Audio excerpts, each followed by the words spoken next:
¿Crees que las familias de la Gran Depresión sobrevivían a base de comidas insípidas y tristes durante aquellos inviernos interminables? Nada más lejos de la realidad. Cuando el frío apretaba y las despensas quedaban casi vacías, la necesidad agudizaba el ingenio y daba lugar a algunas de las comidas más contundentes y creativas de la historia estadounidense. Hoy nos adentramos en platos económicos de invierno que ayudaron a muchas familias pobres a salir adelante en aquellos años difíciles. Las gachas calientes con grasa de bacon eran el desayuno invernal que mantenía a la familia en pie antes incluso de que amaneciera. Eran baratas, llenaban el estómago y siempre estaban disponibles. Justo lo que el cuerpo necesitaba para enfrentarse al día en pleno frío. Las abuelas no desperdiciaban nada. Cada resto de grasa que quedaba en la sartén se guardaba en un frasco junto a la cocina, como si fuera oro. Cuando el agua hervía y la sémola empezaba a espesar, se añadía una pequeña cucharada de esa grasa, removiendo despacio hasta lograr una textura cremosa y sabrosa. El aroma bastaba para sacar a los niños de la cama. No hacía falta adornar el plato. El sabor venía de lo aprovechado el día anterior y de la promesa de tener fuerzas para el presente. Era un calor que se podía sentir en las manos, que recorría el pecho y hacía que las mañanas de invierno fueran más llevaderas. No era comida de restaurante, era comida real, hecha por personas que sabían cómo estirar el sabor durante varios días. Aquellas gachas sabían a consuelo, ingenio y a la silenciosa determinación de empezar la jornada con algo bueno. Las bolitas de harina de maíz cocidas en caldo nacieron de la escasez y de una brillante solución improvisada. Cuando no había carne suficiente y la sopa parecía demasiado aguada, una masa sencilla de maíz podía salvar la cena. Se mezclaba la harina con agua o leche, se formaban pequeñas porciones y se dejaban caer en el caldo hirviendo para que se inflaran y absorbieran el sabor. Al final quedaban suaves, densas y sorprendentemente buenas, como pequeños cojines dorados flotando en la olla. El olor del caldo llenaba la casa con la promesa silenciosa de que esa noche todos comerían. Era una receta capaz de transformar una olla mínima en una comida para toda la familia. Algunos añadían cebolla o pimienta, otros confiaban solo en el caldo. De cualquier forma, funcionaba. No solo llenaba estómagos, también levantaba el ánimo. Demostraba que con un poco de harina y agua se podía cambiar el hambre por agradecimiento. La sopa de tomate con sándwich de queso a la plancha era el clásico infalible de los días grises y lluviosos.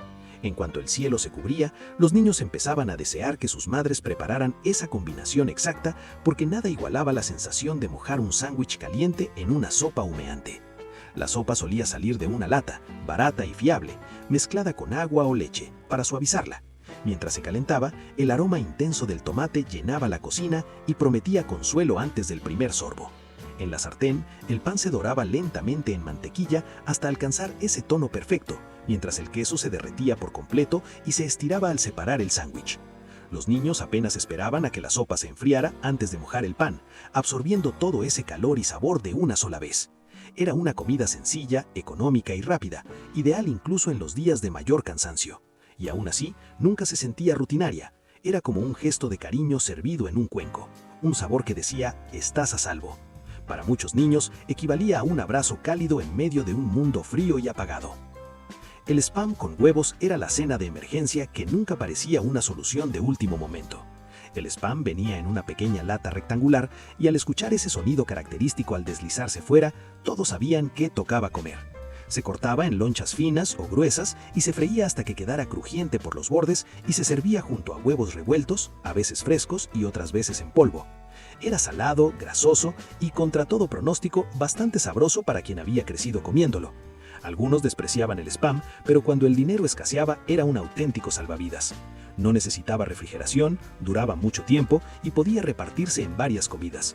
Aparecía en guisos, sándwiches o cacerolas, pero acompañado de huevos se sentía casi como un desayuno convertido en cena, y eso hacía que todo pareciera un poco mejor.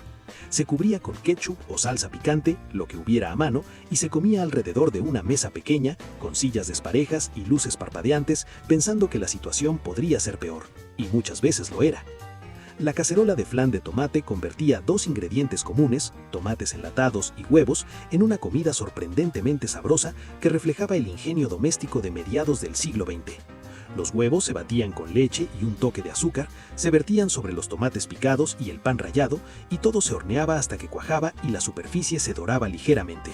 El resultado aportaba proteínas, nutrientes y una sensación reconfortante sin necesidad de carne cara ni preparaciones complicadas. Muchas familias la servían con tostadas untadas con mantequilla o una sencilla ensalada, dejando que la acidez natural del tomate equilibrara la cremosidad del flan. Se convirtió en una opción habitual entre semana porque utilizaba productos básicos que siempre estaban en la despensa. Su textura suave y su ligero dulzor gustaban a los niños, mientras que los adultos apreciaban el sabor más profundo que se desarrollaba al hornearse. Era una prueba de cómo, con paciencia y un horno caliente, se podían transformar ingredientes simples en algo nutritivo y elegante. La gelatina hecha con mazorcas de maíz era una de las creaciones más sorprendentes de la época, capaz de convertir desechos en algo dulce y útil. Tras retirar los granos, las mazorcas se hervían durante horas hasta que el agua adquiría un tono dorado. Con azúcar y a veces pectina, ese líquido se transformaba en una gelatina fácil de untar sobre pan o bizcochos. Tenía un sabor suave a maíz y permitía alargar los recursos sin necesidad de comprar fruta para mermeladas. Como el azúcar era cara o estaba racionada, esta preparación se consideraba un ejemplo de ingenio puro. Muchas familias la recordaban con cariño, no solo por el ahorro, sino por lo que representaba, aprovecharlo todo. Los niños la comían sobre pan de maíz o pan duro remojado en leche, convirtiendo restos en postre. Las galletas de jengibre con sirope de caña eran el dulce invernal nacido de la necesidad. Las familias que no podían permitirse azúcar refinada recurrían a este sirope más barato, accesible y fácil de conservar durante el frío. Se mezclaba con harina, grasa y jengibre molido, formando una masa blanda que olía a especias festivas incluso en días normales. Al hornearse, las galletas se extendían en círculos suaves y masticables, con bordes ligeramente crujientes. Su dulzor era profundo y cálido, más sutil que empalagoso. Se apreciaban porque aportaban alegría sin exigir ingredientes imposibles de pagar. Sabían a consuelo, ingenio y a la silenciosa determinación de empezar la jornada con algo bueno. La leche evaporada y la leche en polvo fueron las heroínas silenciosas de las despensas humildes. No llamaban la atención, pero marcaban la diferencia. Cuando la leche fresca era cara o inaccesible, estas canas tomaban su lugar. La leche en polvo, mezclada con agua, servía para cocinar, desayunar e incluso alimentar a bebés. La evaporada, más tiersa y ligeramente dulce, enriquecía el café y hacía los postres más cremosos. Era una seguridad enlatada, algo que no se estropeaba y podía durar meses. En los inviernos duros, esa tranquilidad era todo. Se mezclaba con avena, se añadía a salsas o se incorporaba al puré de patatas. Tal vez no fuera recién ordeñada, pero ofrecía el mismo calor. El aliño de café instantáneo para carne era una de esas ideas extrañas que sorprendentemente funcionaban. Se mezclaban los granos de café con azúcar, sal y un poco de harina, se robaban sobre cortes baratos de carne y se cocinaban al horno o en sartén. El café creaba una costra oscura y caramelizada que disimulaba lo dura que podía ser la carne. Era la barbacoa del pobre, llena de sabor y orgullo. Se usaba con porgo, chorizo o cualquier proteína en oferta. El olor llenaba la casa como si fuera una ocasión especial, y todos fingían que lo era. Aunque la carne quedara correosa, nadie protestaba. Ese sabor agridulce hacía creer que era mejor de lo que realmente era. Uno de esos pequeños milagros nacidos de la necesidad. El puré de patatas con salsa de carne picada era la comida reconfortante que hacía que los niños corrieran a la mesa incluso antes de que la olla saliera del fuego. Las madres doraban pequeñas cantidades de carne y aprovechaban cada gota de grasa para crear una salsa espesa con harina, agua y condimentos sencillos. Vertida sobre una montaña de puré esponjoso, la salsa transformaba una simple guarnición en una comida completa. A los niños les encantaba cómo las patatas absorbían cada gota, haciendo que cada bocado fuera cálido y satisfactorio. Tenía un aire casi indulgente, sin ser complicada ni cara. Las madres valoraban especialmente lo lejos que podía llegar un solo kilo de carne usado de esta forma, alimentando a varias personas sin dificultad. Los niños pedían este plato una y otra vez porque sabía ahogar, a ese tipo de consuelo que solo se encuentra en casa. El puré de patatas con salsa de carne picada demostraba hasta qué punto ahorrar no estaba reñido con sentirse bien alimentado. El repollo con fideos, o haluski como lo llamaban algunas abuelas, era un regalo del viejo continente envuelto en tiempos de escasez. Los fideos de huevo se cocían hasta quedar tiernos pero firmes.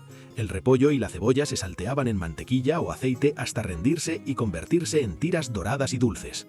Luego se mezclaba todo junto, confiando en que el sabor bastara. Era comida humilde, sin complejos, nacida de la necesidad, no de recetas escritas. Incluso cuando el dinero desaparecía, este plato seguía ahí, fiel como un amigo que nunca falla. No era bonito ni pretendía serlo, solo tonos claros envueltos en vapor, pero llenaba la casa de un aroma que hacía sentir cuidado, aunque ese cuidado viniera del simple esfuerzo de seguir adelante. Con raíces en Europa del Este, en las cocinas americanas se transformó en otra cosa, un recuerdo inmigrante transmitido entre armarios vacíos y presupuestos ajustados. Se podía comer un plato enorme por muy poco dinero y aún así sentir que se había comido de verdad. La cacerola de maíz hominy con bacon ofrecía una satisfacción contundente con muy pocos ingredientes, reflejando cómo el ingenio marcaba muchas comidas de mediados del siglo pasado. El maíz cremoso enlatado aportaba una base suave y ligeramente dulce que absorbía el sabor ahumado de los trocitos de bacon crujientes repartidos por todo el plato. Una salsa sencilla de leche y mantequilla lo unía todo antes de pasar al horno, creando una textura rica y reconfortante pese a su sencillez. Muchas familias la servían como plato principal, acompañado de verduras o una rebanada de pan de maíz, logrando una cena completa y económica. El hominy, barato y de larga duración, era un básico de despensa, y bastaban unas pocas tiras de bacon para aportar profundidad sin desbordar el presupuesto. Además, recalentaba de maravilla, así que las sobras eran bienvenidas al día siguiente. Su combinación de suavidad y sabor ahumado la hacía popular en comidas comunitarias y reuniones de iglesia, donde las recetas económicas siempre eran apreciadas. Esta cacerola sigue siendo un ejemplo de cómo ingredientes modestos pueden ofrecer auténtico consuelo cuando se cocinan con cuidado. El falso pudding de plátano demostraba hasta qué punto los cocineros de la Gran Depresión podían ser creativos cuando los ingredientes reales no estaban al alcance. Los plátanos, antes comunes, se convirtieron en un lujo inasumible. Para sustituirlos se recurría al extracto de plátano, barato y muy rendidor. Combinado con una crema casera cuando había huevos y leche disponibles y colocado entre capas de galletas de vainilla o restos de bizcocho duro, el resultado se parecía sorprendentemente al postre original. Si había nevera de hielo se enfriaba, si no se servía caliente, recién hecho. Para los niños era un capricho poco habitual que daba la ilusión de comer fruta, aunque no la hubiera. En muchos hogares este pudding se convirtió en el postre de las celebraciones, estirando recursos escasos para compartir algo dulce en familia. Para muchos sabía a esperanza. Los bollos de melaza eran el premio de las mañanas invernales cuando el viento sacudía las ventanas y el azúcar no se podía usar sin pensar. La melaza caía lenta y pesa, oscura como la miel en pleno invierno, repartiendo dulzor en una masa que de otro modo habría sido insípida. La abuela mezclaba harina, levadura, manteca y la cantidad justa de melaza para teñir la masa de un color profundo. Los formaba rápido, con manos expertas, colocándolos juntos para que crecieran apoyándose unos a otros como una familia buscando calor. Al hornearse, el aroma intenso llenaba la casa y hacía que todo pareciera menos frío. Eran tiernos por dentro, con una ligera corteza exterior, perfectos para abrirlos y comerlos con mantequilla si había o solos si no había. Nacieron de practicidad, pero sabían a consuelo. En mañanas heladas hacían que el inicio del día pareciera más llevadero. No eran elegantes, pero eran fiables, y eso lo era todo. El arroz frito era la respuesta directa a la pregunta de qué hacer con las sobras. El arroz del día anterior, siempre frío, se echaba a la sartén caliente con aceite. Se añadían huevos si los había, verduras si no estaban pasadas, salsa de soja y se removía todo hasta que chisporroteaba. A veces llevaba carne, restos de pollo, tiras de spam, trocitos de puerco.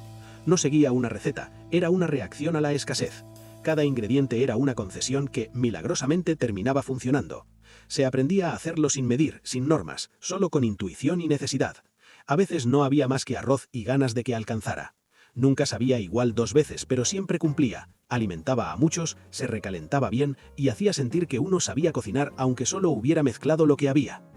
El bol de barlena con salsa de champiñones llevaba textura y sabor profundo a la mesa usando ingredientes que costaban apenas unas monedas.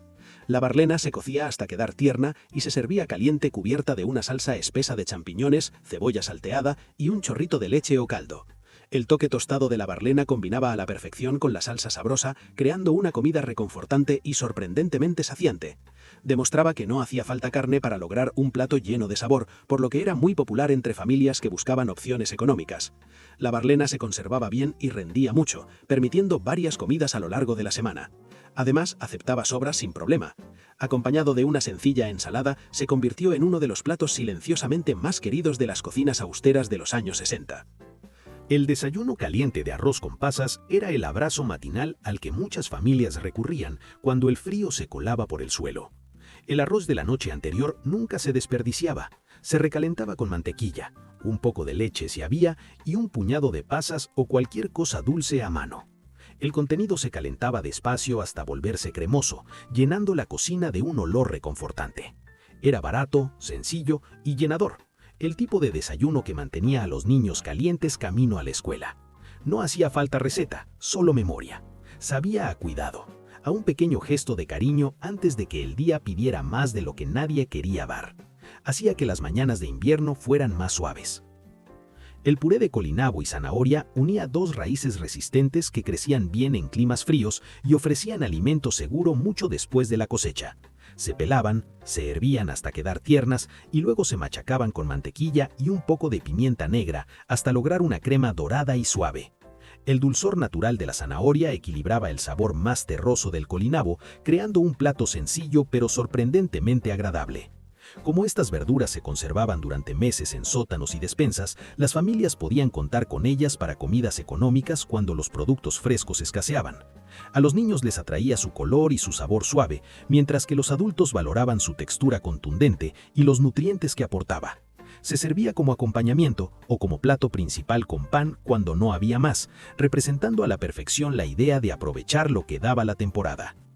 El salteado de colinabo era una solución ingeniosa cuando las patatas escaseaban y esta raíz abundante tomaba su lugar. Se cortaba en dados pequeños y se freía en cebolla con la grasa disponible hasta que quedaba dorada y crujiente por fuera y tierna por dentro. El resultado recordaba lo suficiente a la patata como para engañar el hambre. En ocasiones se añadían restos de bacon o jamón, aunque la mayoría de las veces bastaban las verduras. Era un plato adaptable que aparecía tanto en desayunos como en cenas.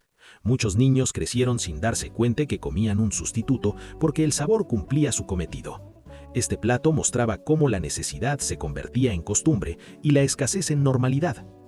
Las judías cocidas sobre tostadas era un placer dulce y salado que encantaba a los niños mucho más de lo que cabría esperar. Las judías venían de lata, espesas y brillantes, con aroma a azúcar brona. Aunque fueran industriales, se calentaban lentamente hasta burbujear, llenando la cocina y llamando a los niños.